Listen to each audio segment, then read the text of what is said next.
Halo, welcome to my YouTube channel. Di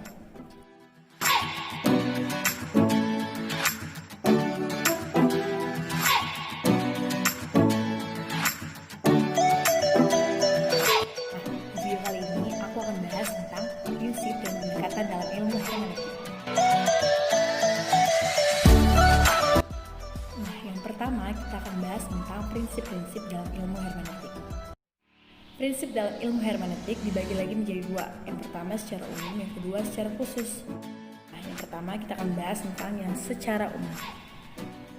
Prinsip hermeneutik secara umum dibagi lagi menjadi 6 bagian. Yang pertama menafsirkan menurut konteksnya, yang kedua mempelajari arti kata aslinya, yang ketiga memahami tata bahasanya, yang keempat menangkap maksud tujuan penulisnya, yang kelima mempelajari tata bahasanya, dan yang terakhir menafsirkan ayat dengan ayat Alkitab. Nah, prinsip hermeneutik secara khusus dibagi lagi menjadi 8 bagian. Yang pertama mempelajari kata-kata, kiasan, dan gaya bahasa. Yang kedua memahami bentuk simbol-simbol, yang ketiga memahami bentuk gambaran atau tipe, yang keempat mempelajari tujuan perumpamaan dan alegori, yang kelima mempelajari bentuk idiom-idiom bahasa Ibrani, yang keenam mempelajari bentuk puisi, yang ketujuh mempelajari nubuat, dan yang terakhir mempelajari doktrin. Nah, aku akan jelasin prinsip-prinsip hermeneutik satu persatu. Yang pertama menafsirkan menurut konteksnya. Prinsip pertama dalam menafsirkan kata atau frasa atau kalimat adalah dengan lebih dahulu memperhatikan konteksnya. Konteks berasal dari dua kata, yaitu kon yang artinya bersama-sama dan teks yang artinya tersusun. Jadi secara khusus konteks diartikan sebagai ayat-ayat sesudah atau sebelum ayat yang dipelajari. Secara terperinci, konteks dapat dibagi dalam 4 tingkat. Yang pertama, konteks seluruh Alkitab. Nah, konteks dari setiap ayat adalah seluruh Alkitab. Tidak boleh ayat ditafsirkan lepas di luar Alkitab atau Alkitab penafsir Alkitab. Yang kedua, konteks perjanjian. Dalam seluruh Alkitab, konteks dari setiap ayat adalah kitab perjanjian di mana ayat itu berada. PB ada dalam PL, PL diterangkan oleh PB. Yang ketiga, konteks kitab. Dalam seluruh Alkitab dan kitab perjanjian, konteks dari setiap ayat adalah kitab dalam Alkitab di mana ayat itu berada. Yang keempat, konteks perikop. Dalam seluruh Alkitab, kitab perjanjian dan kitab dalam Alkitab, konteks dari setiap ayat adalah perikop di mana ayat itu berada.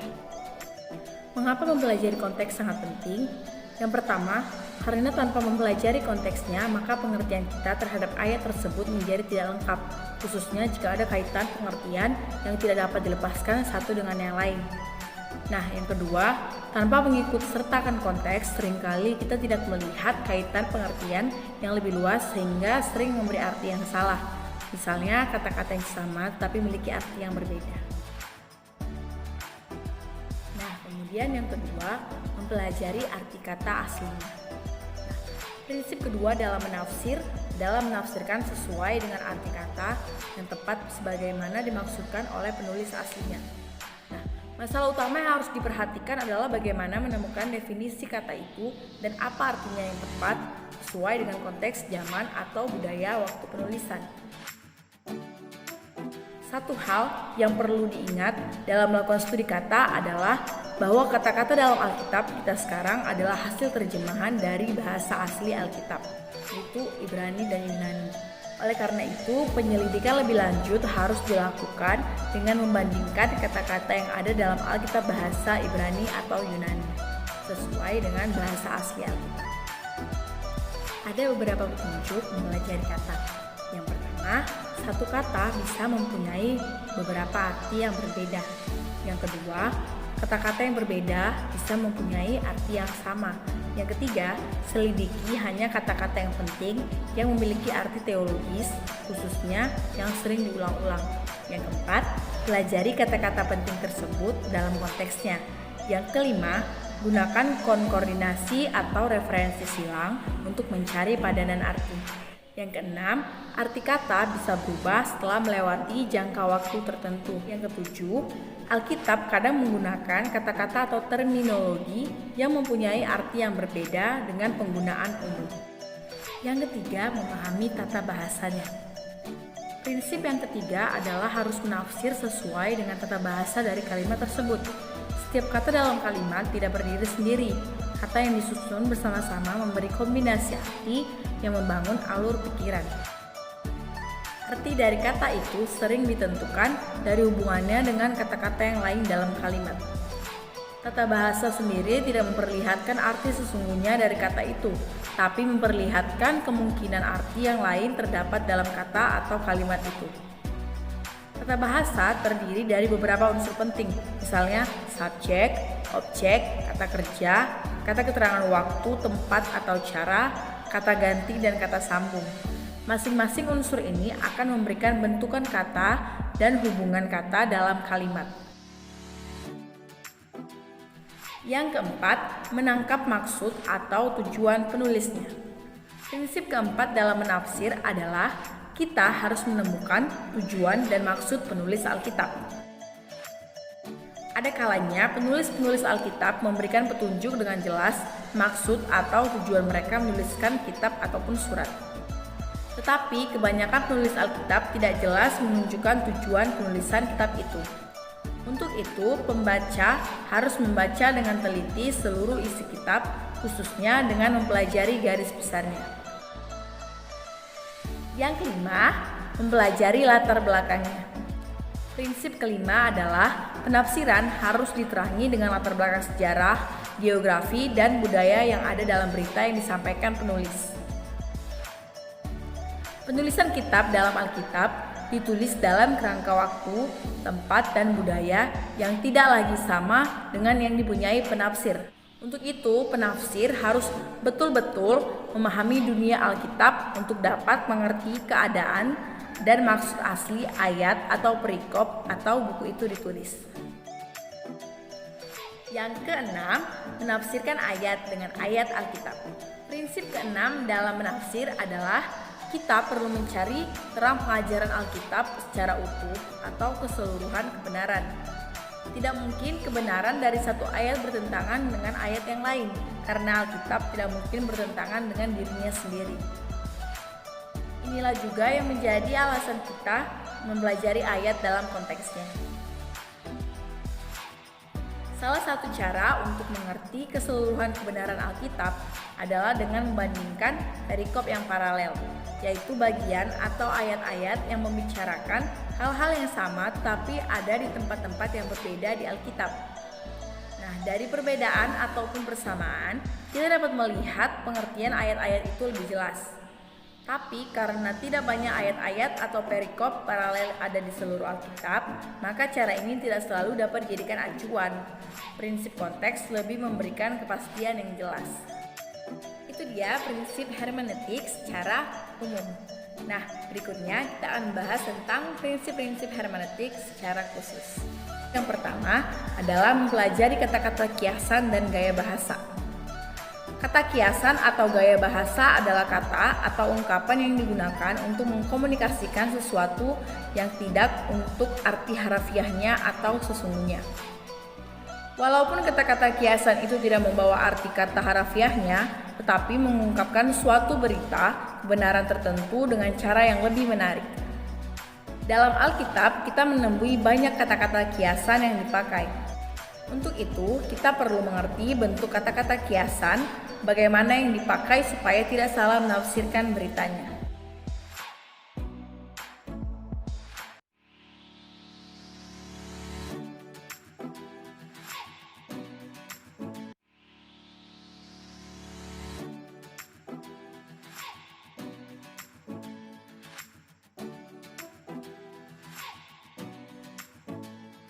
Yang kedua, memahami bentuk simbol-simbol.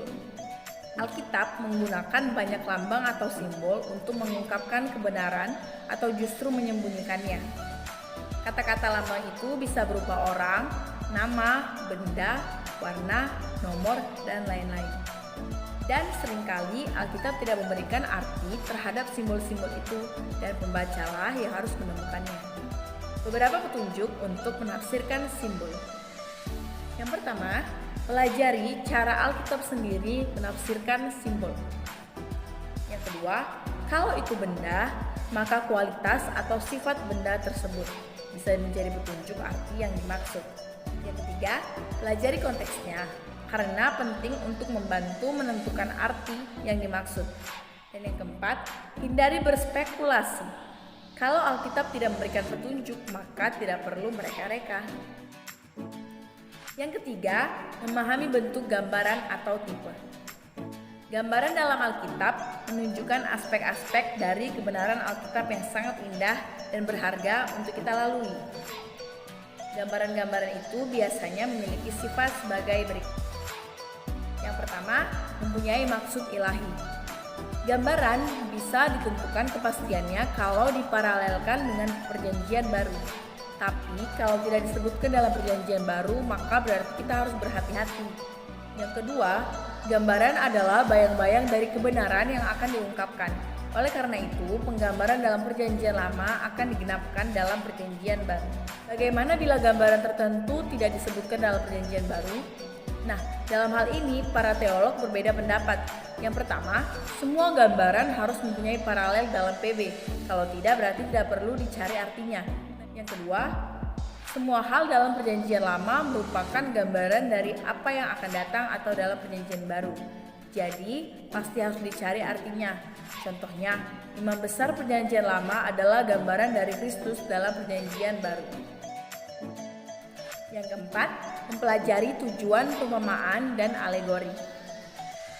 Perumpamaan biasanya diartikan sebagai sebuah cerita yang mengandung kebenaran hidup, tapi tidak sungguh-sungguh terjadi atau tidak ada nilai sejarah, dan diceritakan dengan maksud untuk memberikan kebenaran moral atau rohani. Bisa disebut sebagai perpanjangan dari simili karena mengandung suatu perbandingan. Nah, bagaimana sih petunjuk untuk memahami perumpamaan?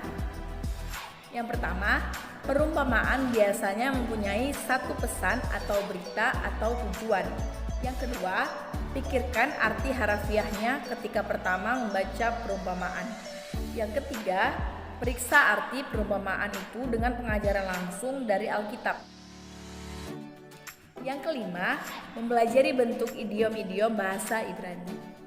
Idiom adalah ungkapan yang hanya khusus dipakai oleh bahasa tertentu. Nah, idiom ini sering sama dengan pemakaian gaya bahasa atau kata kiasan. Tetapi karena kekhususan cara berpikir dalam bahasa Ibrani, maka hal ini dibedakan. Kesulitan utama untuk mengerti idiom bahasa Ibrani Alkitab, yaitu PL dan PB, adalah kebanyakan pembaca tidak memahami latar belakang budaya Ibrani. Yang pertama, antropomorfisme, artinya mengambil bentuk manusia. Nah, dalam Alkitab banyak dipakai khususnya untuk berbicara tentang Allah. Yang kedua, mengabsolutkan yang relatif, menyebut sesuatu yang relatif dengan cara yang absolut. Yang ketiga, merelatifkan yang absolut, menyebut sesuatu yang absolut dengan cara yang relatif. Yang keenam, mempelajari bentuk puisi. Puisi adalah alat pengekspresi perasaan dan pikiran manusia yang paling dalam. Bentuk sastra Ibrani biasanya ditandai dengan struktur baris tertentu yang disebut paralelisme, namun tidak bersajak. Bentuk-bentuk paralelisme yang sering dijumpai adalah yang pertama paralel sinonim atau mengandung ide yang searti. Yang kedua paralel antitesis atau mengandung ide yang bertentangan.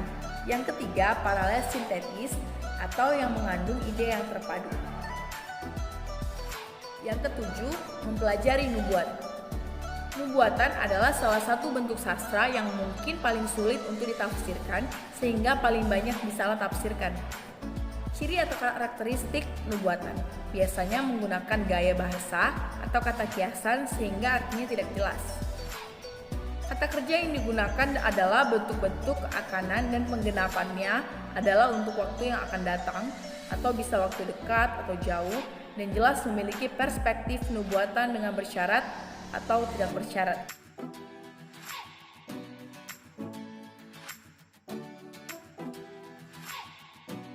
Yang kedelapan, mempelajari doktrin. Pengajaran atau doktrin diartikan sebagai suatu prinsip kebenaran yang berisi pokok-pokok iman yang diajarkan oleh Alkitab yang telah disusun secara sistematis. Petunjuk untuk menafsirkan doktrin.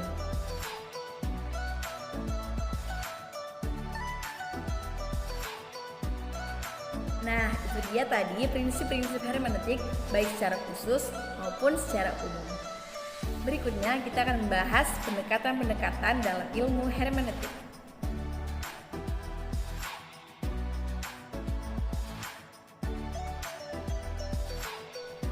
Selain prinsip-prinsip yang sudah kita bicarakan sebelumnya, ada pendekatan lain yang perlu dilakukan khususnya sehubungan dengan macam-macam karya sastra dari kitab-kitab yang ada di dalam Alkitab. Untuk itu, kita akan melihat secara garis besar hal-hal yang perlu diperhatikan dalam menafsirkan jenis-jenis kitab tersebut. Pendekatan ini dibagi menjadi 8 bagian.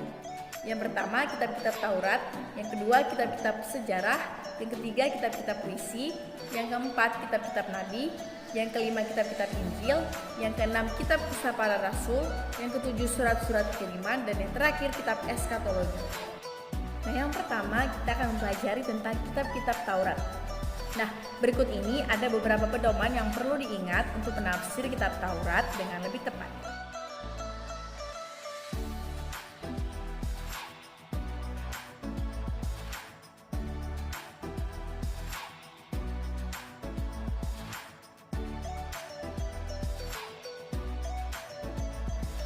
Yang kedua, kitab-kitab sejarah. Ada 4 hal-hal yang perlu diingat dalam menafsirkan kitab sejarah.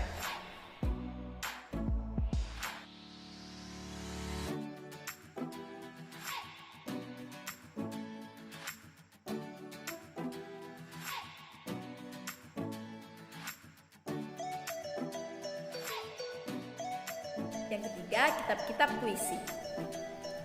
Ada beberapa hal yang perlu diperhatikan untuk menafsir karya jenis Mazmur atau puisi.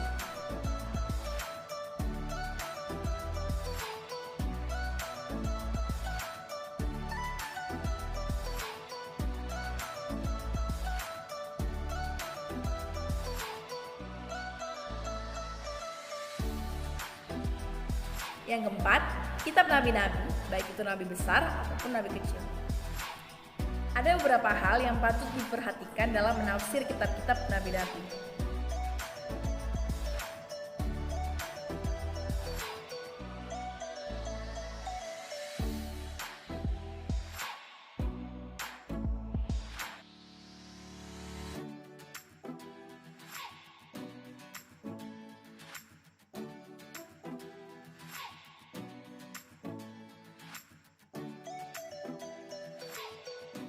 Yang kelima, kitab-kitab Injil. Ada 3 hal yang perlu diperhatikan dalam kitab Injil.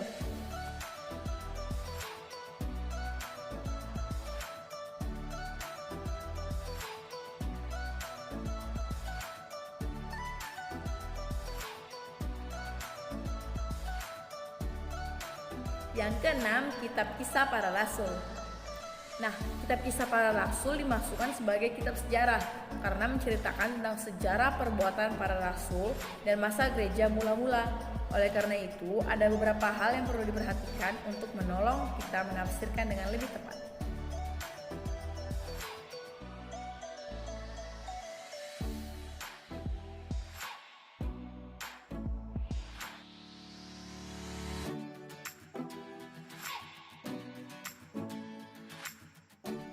Yang ketujuh, surat-surat kiriman. Nah, seperti kebanyakan surat pada umumnya, surat-surat kiriman dalam Alkitab memiliki ciri-ciri yang sama, yaitu ada nama penulis, nama penerima, salam pembukaan atau doa, harapan atau ucapan syukur, isi surat, dan penutup surat. Beberapa hal yang perlu diperhatikan dalam menafsir surat-surat kiriman.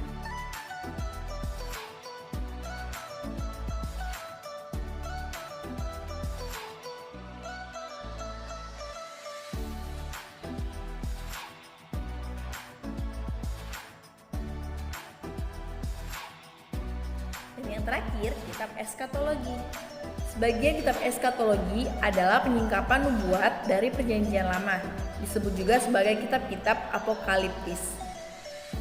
Banyak orang berpendapat bahwa menafsirkan kitab-kitab eskatologi adalah yang paling sulit, sehingga tidak heran kalau banyak pengajaran yang simpang siur yang ditimbulkan olehnya.